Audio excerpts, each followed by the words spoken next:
Hey there, and welcome to Tantrum House Studio 3. I'm Will Meadows. And I'm Sara Meadows, and today we're looking at Junk Orbit from Renegade Game Studios.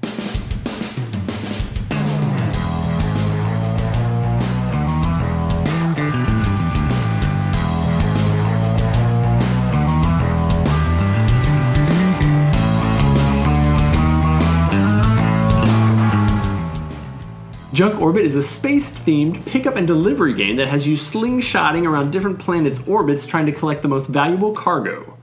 It's designed by Daniel Solis, and it's developed by Stephanie Straw and illustrated by Eric Hibbler, and it is played in about 30 minutes, and it's for 2 to 5 players. To set up the game, Earth, the Moon, and Mars are placed on the table, and for 4 to 5 player games, the cities of Phobos and Deimos are also added. Then junk tiles are laid out at each of the city ports. Players select their start color with variable player power and are given 6 starting junk pieces to go into their cargo hold. On their turn, players will first launch a piece of junk from their cargo in one direction and use the thrust it generates to push their ship in the opposite direction. Players have to move in the opposite direction of the junk, but they can switch orbits anytime they travel through a connection point. If the junk they expel lands on the appropriate delivery city, they make a remote delivery. And the same is true for where their ship comes to rest. If any junk in their cargo matches their destination location, they can then transfer the junk from their cargo hold to their delivery stash. They will then pick up all of the junk at the current city and add it to their cargo, and a new tile from the appropriate stack will come out to refill the port. Each player's turn will follow those basic 3 steps, and as soon as one of the planet's stack of junk tiles is depleted, the end of the game is triggered. Everyone gets a final turn, and then the player to have delivered the most valuable junk wins.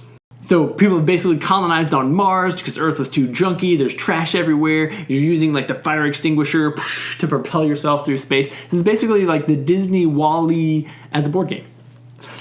I like the mechanic on this one. It follows some of the simple physics of trajectories in outer space, and so it's a good one to play with kids. There's no reading needed, there's no text on any of the cards, so this is one that we'll probably play with our family, but it's also got some fun things that even heavier gamers might enjoy. Yeah, it's pretty nice because there's no downtime in the game, because when it's not your turn, you're like counting, you're doing the math in your head. You know, okay, I got to move 5 this way and 5 that doesn't go anywhere. Oh, 3. Oh, how about that one? So it's feels fast paced when you're playing it, no matter what player count you're at, because there's always something to be thinking through.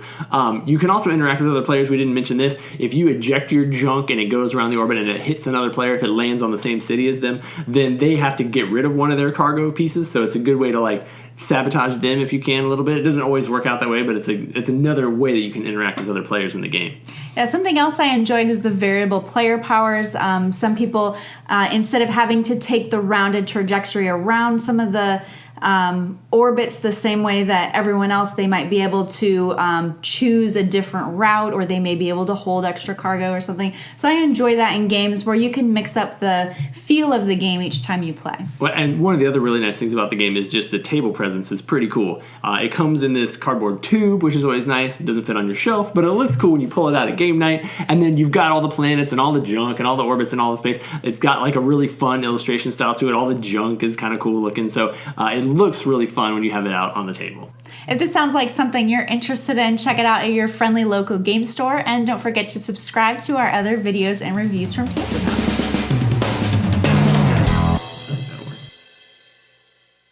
Pick-up and delivery game that has you slingshotting around outer space trying to Players will first launch a piece of junk from their cargo local game store, or don't be so close.